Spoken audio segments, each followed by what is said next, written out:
In chapter 5, our goal is to learn about probability. What is probability? When does probability become of value to us in statistics? To answer these questions, let us begin.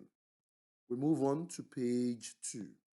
And the first thing we would like to discuss is how to define probability and the range of values of the probability of an event. To get us motivated, let us suppose that you're part of a class that meets face to face. Suppose you read an email from me, your professor, earlier today, indicating that for some specified reasons, there will be no class. You actually got the email. You read the email. The question is, will you still be going to class today? Let's say you were required to draw the picture of an orange divided into 4 equal parts. Why? Because you want to shade how many parts of the orange will represent the chances that you'll be going to class today in person in this given scenario. Well, personally, I'll draw the orange. Of course, I will divide into 4 parts, but I would say that out of the 4 parts, there is 0 chance out of 4 that I will be going to class today. 0 out of 4 is equal to 0. So there's a 0 chance that I'm going to class today. That would be another way of saying it's an impossible event that I will be going to class today. So it appears the likelihood of an event that will not occur, given my decision, is 0. Take note of that. Let's consider another scenario. Suppose you had the bag with 4 blue balls only. Use the picture of an orange divided into 4 equal parts to indicate the chance or likelihood that you will select a blue ball if you have to pick one ball from the bag. Here are a couple of points to note. The bag only has 4 blue balls only. So the only kind of balls are blue. Well, if I'm to select a ball, if I'm to pick one ball from the bag, and I would like to look at the chances that I will select a blue ball, if I drew an orange, split into 4 equal parts, I am definitely shading 4 out of 4 because I stand out of 4 chances, I stand 4 out of 4 chances of selecting a blue ball since the bag contains blue balls only. So with this, we have established the fact. We have gone from the probability of an impossible event, the likelihood of an impossible event, to the likelihood of a certain event. So it appears that since every likelihood of an event lies between it will never happen, that is, an impossible event, and it will surely happen, that is, a certain event, all probability values it follows should lie between 0 and 1. Again, all probability values or measure of how likely an event will occur should always lie between 0 and 1, given this initial discourse. So, a quick little reflection on the next page. What have we learned so far? That 1, the probability of an impossible event is 0. The probability of a certain event is 1. Probability or the measure of how likely an event will occur should always lie between 0 and 1. The closer you are to 1, the more likely the event is. The closer you are to 0 in probability value, the more unlikely the event is. Right in the middle, 0.5, that would be a coin toss. That's an even chance. So, in other words, probability can be defined or described as how likely it is, that some event will happen. If we look at the number of times, if we look at the number of times an event has occurred over a long period of time or over a large number of times, we can be more certain of the likelihood of its occurrence. Remember again, the probability value will be in the range from 0 to 1. In other words, if I compute the probability or likelihood of an event and I obtain 1.1, I know that that answer is wrong. If I compute the probability of an event and it is lesser than 0, say a negative number, then I know that that answer is definitely incorrect.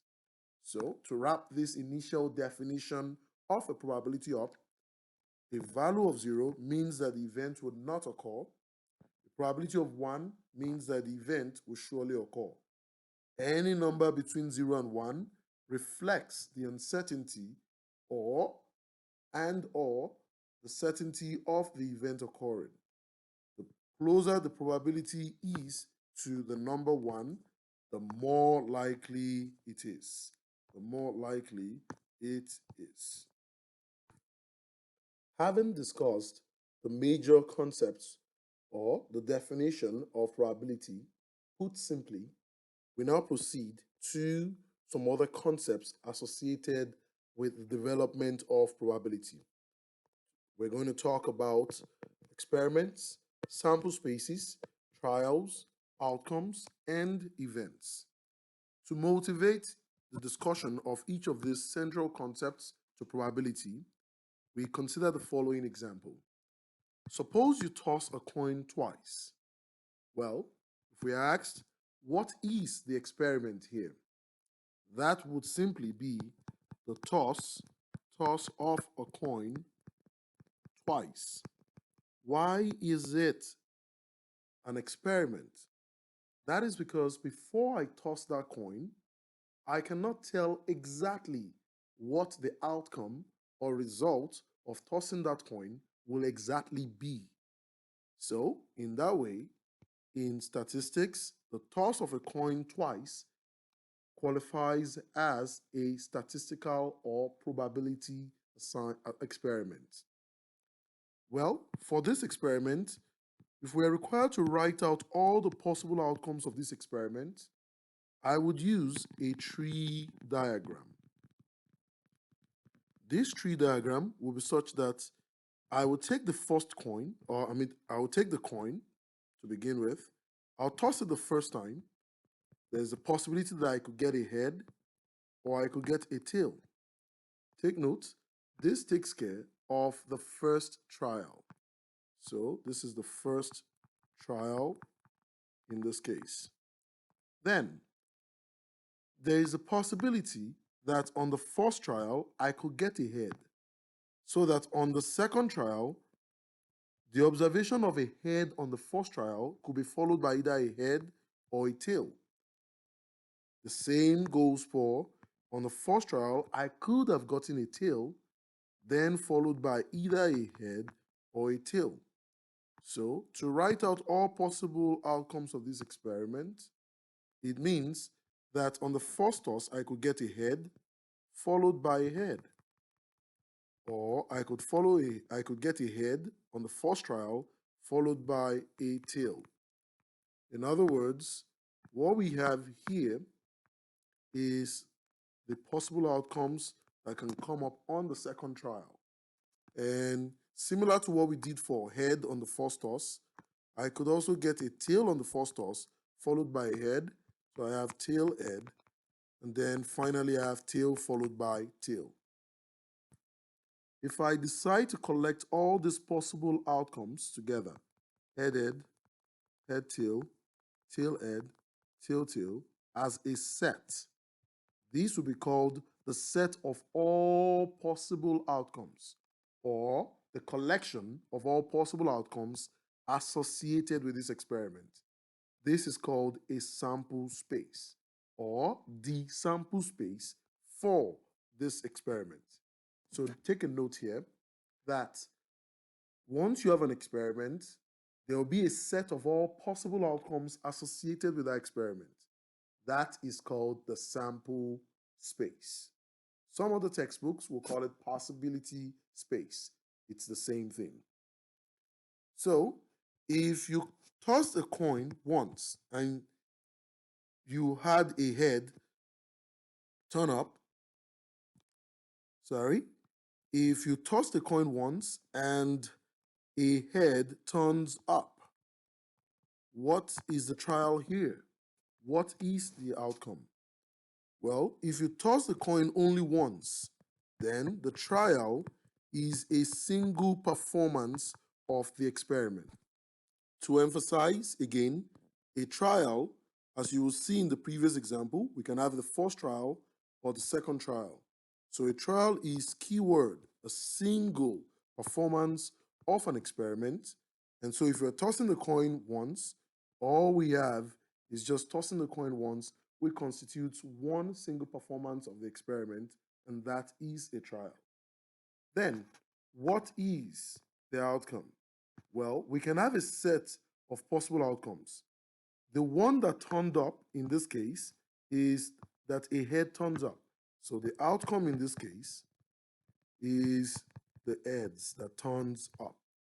So in a nutshell, to define a probability experiment, we can say that a probability experiment, or simply an experiment, is a process that produces a single outcome whose result cannot be predicted with certainty in advance. Having defined what an experiment is, we now proceed to what the sample space is. As we saw earlier, when we worked earlier, we saw the sample space for this experiment. So the sample space is a list or collection of all possible results of a probability experiment. In other words, it is the collection of all outcomes that can result from a selection, a decision, or an experiment.